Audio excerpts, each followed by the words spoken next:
Bonjour à tous. Du coup, pour cette partie de l'émission consacrée à Mission Impossible 7, je remplace donc votre chef de bord de base qui est Sawyer.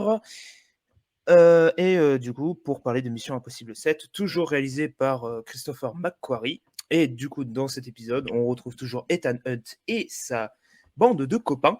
Euh, et cette fois, ils vont devoir affronter une méchante intelligence artificielle qui a été prise dans un sous-marin. Et ils vont devoir arrêter cette intelligence artificielle. Assez rapidement, je vais demander l'avis à mes collègues de cet opus et aussi quelle est votre affinité avec la saga Mission Impossible, si quelqu'un veut se lancer. Une de mes sagas préférées, je trouve que c'est une saga qui a su se renouveler avec le temps et qui n'a fait aucun mauvais film, même celui que je considère le plus faible, à savoir le 2, je trouve qu'il se regarde un peu, qu'il est sympathique.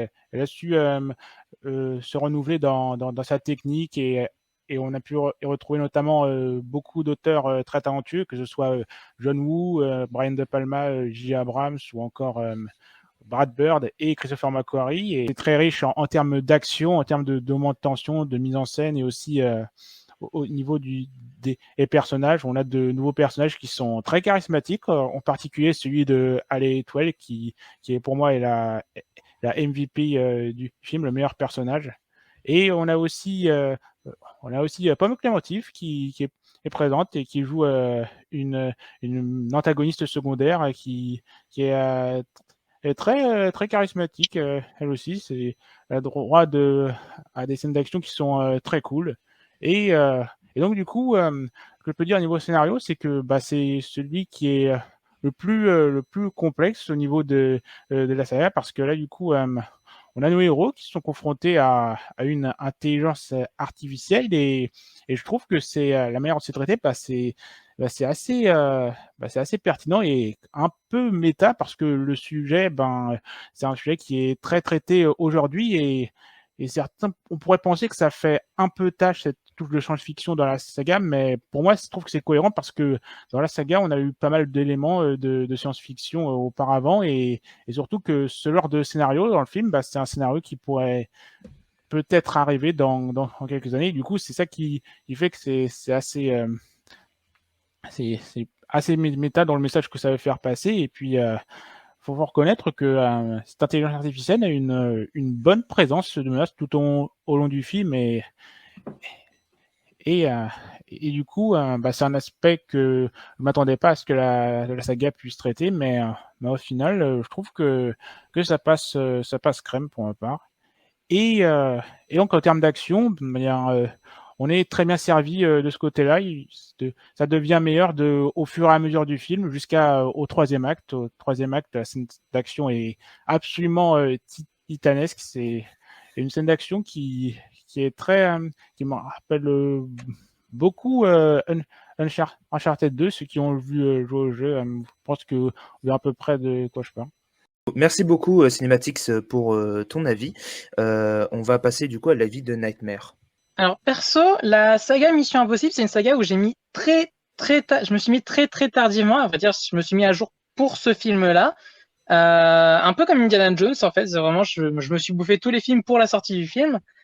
Et c'est une saga un peu comme Indiana Jones, justement, où j'ai un peu de mal avec le 1 et le 2.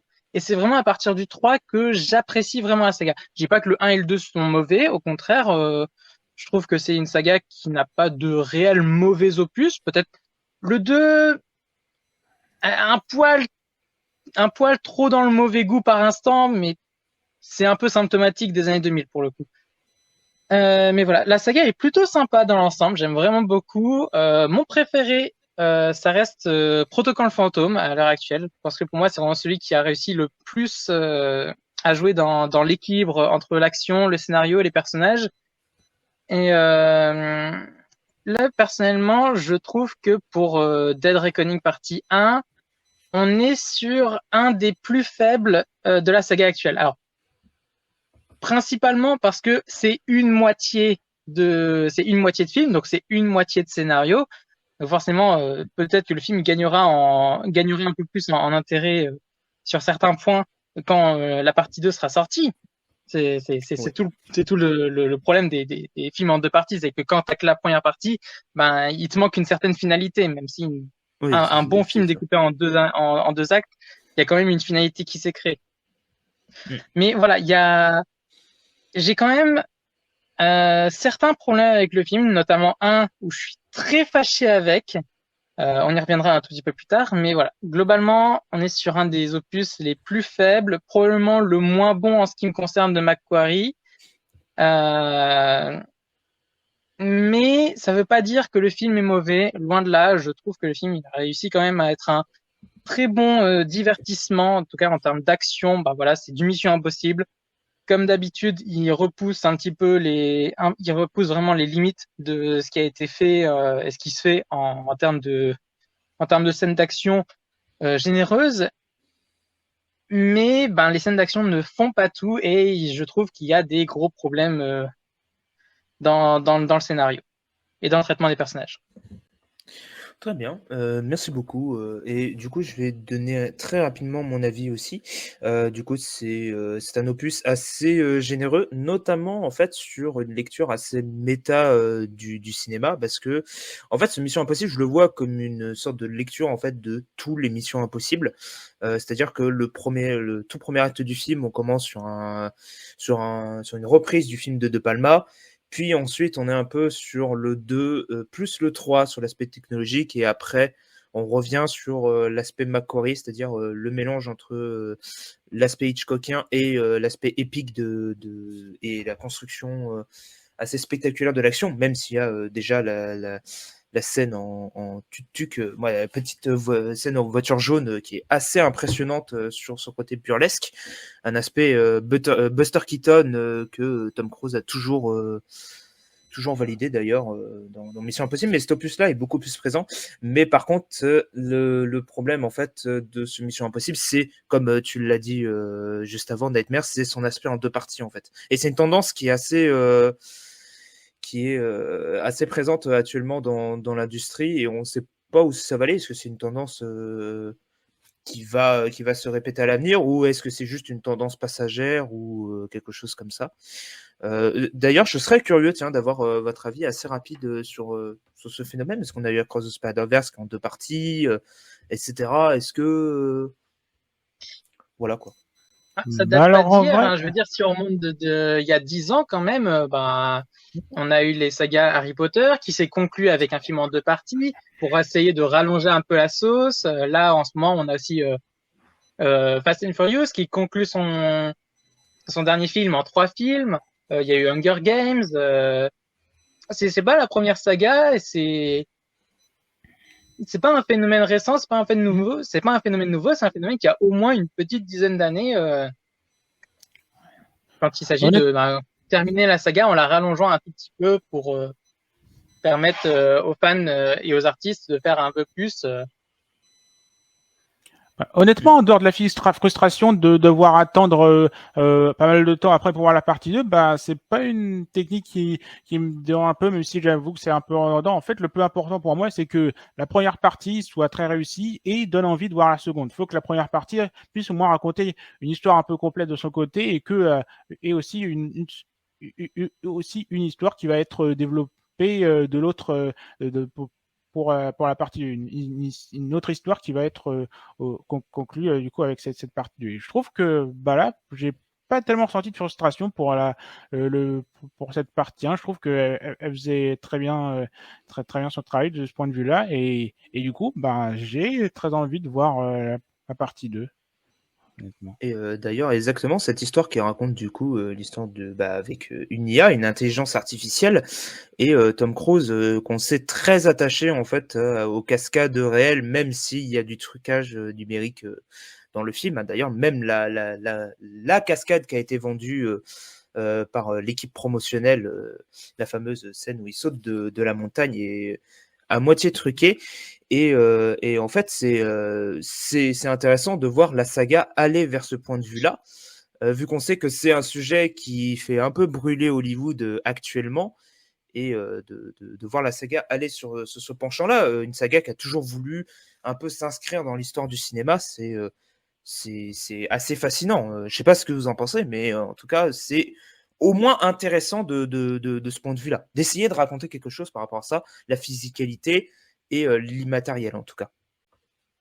Forcément, quand on est en pleine crise là de grève des scénaristes avec justement tout ce chantage des producteurs qui veulent intégrer les IA au processus de création, voir un film qui justement a cette IA un petit peu omnipotente, omnisciente, omnipotente, quasi invincible, forcément ça crée quelque chose d'intéressant, même si du coup, la saga perd un truc qui jusque-là faisait un peu son charme, surtout en passant après le 6, c'est que on n'a pas un antagoniste qui est ultra charismatique. On a juste un visuel. Et j'imagine que la saga ne se permettra pas dans la deuxième partie de faire un truc genre on personnifie vraiment cette IA en l'intégrant dans un truc genre Ultron. Ça ne se fera pas. Donc on aura vraiment un antagoniste assez abstrait et des antagonistes secondaires qui lui servent de marionnettes, qui lui servent Ouais, c'est ça, de personnification, mais qui sont un peu fades parce que justement c'est pas le vrai antagoniste. Donc c'est intéressant, mais en même temps il y a ce petit sentiment de frustration de la saga perd quelque chose au passage. Ouais, c'est ça, c'est rajouter quelque chose pour en perdre un autre. C'est justement ce personnage qui suit un peu l'IA aveuglement, le personnage de Gabriel d'ailleurs, qui s'appelle l'ange Gabriel, parce qu'il y a beaucoup de références à la foi. C'est l'opus en fait qui va le plus loin dans ce côté-là, en fait, un aspect de la foi envers le matériel, la foi envers la cascade, quelque part aussi, parce que tout le climax se joue sur des cascades. Est-ce que le personnage d'Ethan Hunt va réussir sa cascade? Est-ce qu'ils vont réussir à sortir du train? Même justement la confiance qu'il doit avoir avec le personnage de Grace pour sauter du train. Une scène très Buster Keaton d'ailleurs, référence au général de la mécano d'ailleurs. Parmi les scènes d'action, il y en a une, il y a celle en Italie dans la voiture jaune qui a un aspect Buster Keaton, mais qui rappelle aussi le château de Cagliostro de Miyazaki, parce que le château de Cagliostro, c'est un film, le film où on suit du coup Lupin, ce fameux personnage de voleur un peu charismatique, et ouais, je trouvais qu'il y a un petit côté qui faisait rappeler un peu ce film-là avec la voiture jaune et la poursuite avec un aspect un petit peu comique. J'avoue que très burlesque en soi. oui, c'est ça. En effet, oui. Parce que le personnage de Grace et d'Ethan Hunt doivent tout en jouer à qui va conduire, qui va pas, et ça donne à ce point un aspect à la fois un peu comique et aussi assez très découpé. D'ailleurs, aussi le montage du film est. Si tu voulais, oui, du coup, aller sur un autre point, Nightmare, par rapport à ça. Au niveau des cascades, pour vite donner un avis là-dessus, je trouve qu'ils ont vraiment bien géré parce que pour le coup, les scènes d'action, les scènes de cascade sont très longues parce que faut bien qu'elles les remplissent, les plus de 2 heures d'un demi-film. Ouais, c'est ça, 2h47 il fait quand même. Et du coup, franchement, je trouve qu'ils s'en sont bien sortis parce que genre juste la course poursuite, par exemple, en Italie avec la petite voiture jaune, il y a tout le côté justement de Grace et Ethan qui switch un petit peu volontairement ou involontairement de qui conduit, et justement il y a la petite contrainte de ils sont attachés et à un moment ils le sont plus, et les personnages sont divisés, ils reviennent, et on joue aussi sur différents personnages. Franchement, ils s'en sont bien sortis parce qu'à chaque fois, c'est genre la scène est très longue, la scène est très dense, mais on s'ennuie jamais. Il y a jamais ce sentiment de bon, quand est-ce que la scène se termine, quand est-ce qu'on passe à autre chose. Il y a jamais cet aspect, on ressent jamais cet aspect. La scène dure dans le temps de manière assez artificielle. Et là, tu sens que vraiment, il y a eu une très belle chorégraphie, une très belle coordination au niveau de la création de ces scènes d'action, justement parce que il y aurait tellement de films qui se seraient genre plantés dans cet exercice assez complexe. Déjà que la scène d'action, c'est probablement l'exercice le plus complexe dans le processus d'un film, parce que tout doit être préparé, tout doit être millimétré, et pour vraiment en plus qu'elle dure énormément et qu'elle soit cutée comme il faut, qu'elle soit rythmée comme il faut. Franchement, c'est assez admirable quand même de voir ça. Non, de ce côté-là, c'est très bien. Et puis, alors, tu sens qu'il y a certains acteurs, vers la transition, il y a certains acteurs qui s'éclatent dedans, notamment Pomme Clémentieff. À chaque fois qu'elle apparaît à l'écran, pour moi, elle vole la vedette. Elle a un personnage très secondaire, un personnage très silencieux, mais qui déborde de charisme. Vraiment, c'est mon personnage préféré de cet opus. Et vraiment, tu sens que, notamment, par exemple, pour reprendre encore une fois cette course-poursuite en Italie, à chaque fois qu'elle apparaît à l'écran, tu as l'impression qu'elle s'éclate, qu'elle n'est pas en train de jouer, juste elle s'éclate. Et c'est génial. Franchement, là, encore une fois, au niveau du casting, il n'y a pas de réelle fausse note. Tout le monde s'en sort très bien. J'aurais pas tendance à dire qu'il y a un jeu qui est admirable, qui vraiment surpasse les autres. Je pense que ça ira plus s'il doit y en avoir dans Dead Reckoning. Ça sera peut-être plus dans la partie 2 où il y aura plus d'enjeux qui se mettront en place qui se dérouleront parce que ben là vraiment c'était le film qui, comme toute partie 1, place les pions et c'est dans le 2 qu'on aura tous les dénouements. Donc voilà, il n'y a pas de trucs sensationnels au niveau de l'acting, mais là on a quand même du beau jeu, on a du bel acting et tout le monde s'en sort très bien de ce côté-là. Très bien. Cinématics, si tu veux rajouter un point particulier, peut-être justement ces défauts que tu voulais énoncer au début de notre émission. Oui, bien sûr. Alors là, il y a un défaut assez important que je vais énoncer, mais ça risque de spoiler, du coup. Voilà, partie spoil à partir de ce moment-là. Voilà. C'est bon, on peut entrer dans la partie spoil.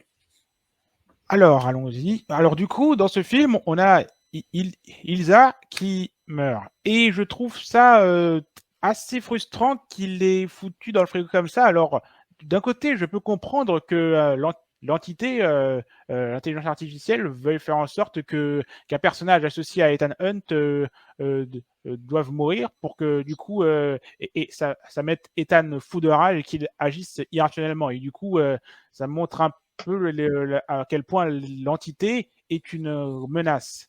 Mais s'il fallait faire ça, Ilsa n'était clairement pas le bon personnage pour ça. Je trouve que ça aurait été mieux si ça aurait été un personnage comme par exemple Benji. Benji, honnêtement, je trouve que ça aurait été moins frustrant et que ça aurait été un peu plus ça aurait peut-être eu plus de poids parce que il a été montré comme un très bon personnage féminin dans les films précédents, un personnage féminin fort et l'une des dernières choses que je voulais c'était qu'elle finisse en femme dans le frigo et du coup et bien là ça en devient un peu frustrant et ce truc c'est que maintenant ils ne peuvent pas réparer ça si dans la suite, il nous dit qu'au final elle est vivante et que tout ça c'était qu'une fausse mort, bah ça va être un énorme faux pas. Du coup, maintenant c'est irréversible et le truc c'est que ça enlèverait tout impact émotionnel à la scène de mort parce que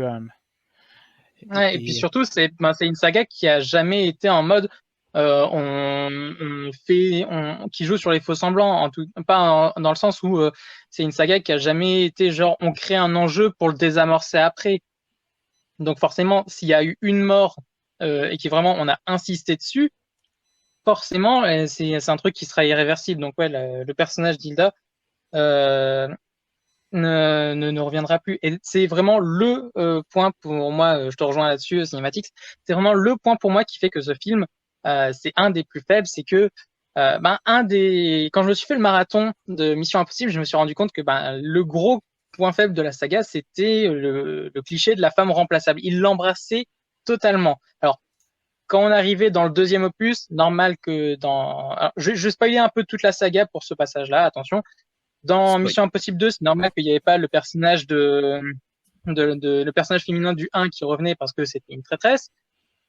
Dans le 3, tu comprends pas trop pourquoi ils l'ont pas fait revenir le personnage du 2, mais pour le coup, on a décidé de créer quelque chose d'un peu plus intéressant avec justement Ethan et sa femme. Dans le 4, tu fais venir un autre personnage féminin pour le coup, mais le film crée quand même le lien. Il n'oublie pas le personnage de la femme d'Ethan Hunt. Et c'est le premier film qui crée vraiment du lien d'un film à l'autre. le 5, c'est justement le personnage d'Hilda qui arrive comme ça. Et là, encore une fois, on avait le personnage de... Ah, j'ai perdu son nom. C'est un peu frustrant, voilà, c'est un peu symptomatique, voilà, le fait qu'il y ait tellement de personnages dans cette saga que finalement on les oublie, les personnages féminins. C'est juste le personnage féminin de la saga. Mais du coup, le personnage d'Hilda arrive et du coup crée un nouveau personnage remplaçable.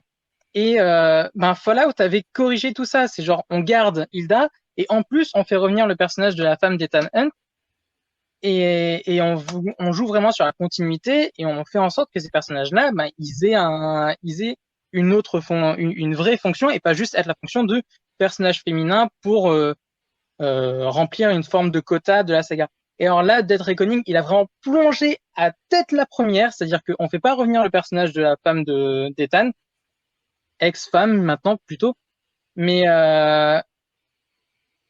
donc après il y a eu une petite conclusion de ce personnage-là dans le 6, donc ça je peux comprendre, mais Hilda meurt et on fait venir un autre personnage avec Grace dans cet opus. C'est extrêmement frustrant, c'est genre vraiment on fait venir un nouveau personnage féminin, on se dit cool, il y a un nouveau personnage féminin, ça permet d'étoffer un peu plus le casting, mais non, c'est juste pour faire mourir l'autre, alors que personnellement, alors j'aurais pas tué Benji parce que c'est Simon Pegg. Simon Pegg ne touche pas à Simon Pegg. il a un bouclier. Il a un bouclier Oui. d'immunité. On ne tue pas Simon Pegg. C'est le bouclier Simon Pegg. Voilà, on ne touche pas à lui. C'est ça. Mais pour moi, ça aurait peut-être eu plus de sens, par exemple, de tuer Luther, par exemple, qui est le plus vieil acolyte à ce jour d'Ethan, puisqu'il est là depuis le premier, donc ça aurait eu plus de sens, ça aurait eu plus d'impact. C'est genre vraiment le personnage le plus ancien qui meurt. T'as pas le Et le Joker de l'ancienneté qui permet de dire on va te sauver. Non, non, il a fallu que ce soit le personnage féminin parce que on en avait un nouveau, donc on peut se permettre de revenir à ce cliché qui collait malheureusement à la peau de la saga. Et c'est pour ça que je suis très fâché avec Dead Reckoning. Très bien. En fait, je suis complètement d'accord. C'est un héritage un peu de James Bond, tout ça, remplacer les personnages féminins. Et surtout, en fait, il avait déjà amorcé au début du film, en fait, cette espèce de faux suspense. Est-ce qu'elle est morte? Est-ce qu'elle n'était pas morte? C'était un peu ridicule, ça, par contre, je trouvais aussi. Voilà. Juste pour conclure, du coup, quelles seraient vos attentes du coup pour cette deuxième partie de Mission Impossible Dead Reckoning et est-ce que pour vous, quelle direction pourrait prendre le film selon vous, avec ce qu'il a laissé derrière lui à la fin de cet opus? Voilà, histoire de conclure. Alors, j'avoue, de mon point de vue, j'évite toujours d'avoir des attentes, c'est-à-dire que dès qu'il s'agit d'essayer de m'imaginer un scénario, m'imaginer une forme de mise en scène ou un développement de personnage ou quelque chose comme ça, forcément, comme c'est ma vision et pas celle de l'équipe créative derrière le film, forcément, il y aura des trucs qui ne matcheront pas et du coup, je me détache totalement de cet exercice de qu'est-ce que j'attendrai. Tout ce que j'attends, moi, c'est un bon film. On a eu des choses qui ont été amorcées là dans cette partie 1. Faut qu'elles soient utilisées, faut qu'elles aient du sens dans la partie 2 pour créer une finalité satisfaisante et du coup techniquement un climax jouissif à la hauteur de tout ce que la saga a proposé jusqu'à présent. C'est tout ce que j'attends moi personnellement parce que essayer de créer quelque chose, essayer d'imaginer, essayer d'attendre quelque chose de précis n'engendrera qu'une certaine forme de déception à mes yeux. Et cinématique, si tu veux. Je suis à peu près d'accord avec Nightmare. Du coup, faut que tout ce qui a été mis en place dans la partie 1 puisse avoir une bonne résolution dans la partie 8. Et du coup, faut que ce soit satisfaisant. Et du coup, voilà, ce que je m'attends, c'est que c'est un très bon film. Voilà. Ok, je pense qu'on est tous d'accord, hein. Moi, en vrai, je vais pas rajouter plus que ce que ça vous a dit sur les attentes. Je suis absolument d'accord là-dessus. Voilà. Si quelqu'un veut quand même rajouter un petit truc ou autre, ou si on passe à la finalité de cet enregistrement. On a des avis on est quand même assez assez content de ce Mission Impossible, même si on sent les lacunes de cet opus, notamment sur le traitement du personnage féminin, qui revient toujours sur les lacunes bondiennes de la licence et qu'on espérait enfin lointain de tout ça. Mais sinon, c'est un épisode toujours aussi jouissif, toujours aussi impressionnant, spectaculaire sur le niveau de l'action, et que cette saga, on a toujours dans le ventre. À contrario de ce qui se fait dans l'industrie en matière générale, où malheureusement la notion d'action et de spectaculaire se fait de plus en plus rare, et on espère une partie 2 assez réjouissante là-dessus, et que ça conclut l'intrigue laissée en place du coup pour cette première partie. Et on espère être surpris. Je pense que ça va être ça le mot de la fin, si vous êtes d'accord là-dessus. Une belle petite surprise à la fois satisfaisante. Voilà. Ouais. On a confiance en Tom Cruise et Macquarie. Voilà. Et Christopher McQuarrie.